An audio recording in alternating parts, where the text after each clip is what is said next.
right, everyone, just a quick little tutorial on how to fill in the intro and conclusion paragraph in your template. All right, the first thing we see is the hook. And if you look on Google Classroom, there is a quick video and a Google Doc helping you decide what kind of hook to use. So check that out to do that one. The next part you're going to look at is your claim or thesis. And I know a lot of you were kind of stumped on this because the last claim or thesis you wrote was an argument, your opinion. And that's not what we're doing here. This is an informative essay. So your claim or thesis can be a pretty basic statement, like the Black Death was a deadly plague that swept through Europe between 1347 to 1351. You're just, in your thesis or claim here, you're just telling the reader what your paper is going to be about.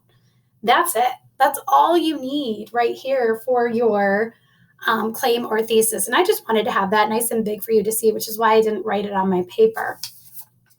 The last thing you're going to look at is your blueprint or preview topics, right? And remember, it was your choice how you are going to actually break up your body paragraphs. So you're going to use that same choice for your blueprint or preview. So I did 1 and 4, I did 2 and 3, and I did 5 and 6.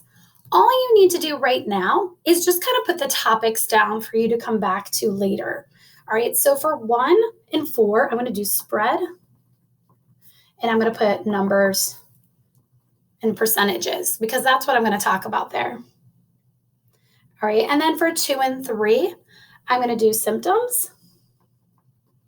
And again, I'm obviously going to make this better when I go to write it, but this is your template or your outline. And this is remedies or treatment.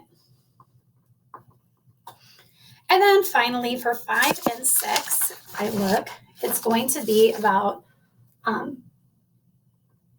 and feudalism and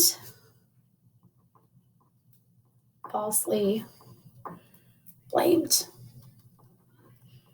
people. All right, and that's all I really need to do for right now, all right, is go ahead and kind of decide how I'm going to use my hook here, what's my claim or thesis, and then my blueprint topics. When I actually go to type my intro paragraph, that's where I'm going to turn these into complete and full sentences. All right, now when I do the conclusion, it's going to be a lot of the same, right? I'm going to look down at the bottom here, and I'm going to restate that original claim or thesis in a different way. All right, so I'm not going to write the exact same thing. I'm going to change the wording. Maybe I'll use disease instead of plague. Maybe I'll put from the years of 1347 to 1351, the Black Death swept through Europe. Something where I'm just changing kind of the order of what I wrote in my original claim or thesis. I'm going to refer back to my hook. No matter whatever hook I use, I'm going to refer back to it. So whether it's that startling fact or it's that question that I answered, whatever it is I use, I'm going to come back to that here. All right, and then finally, I need to have some kind of creative way to conclude my essay. It cannot be, and that's all I know about castles. And I hope you learned something about the Black Death, all right? That can't be your conclusion. You're going to have to think of a more creative way to end your essay here. All right, hopefully that helped clear up what to do with the introduction and conclusion, and good luck.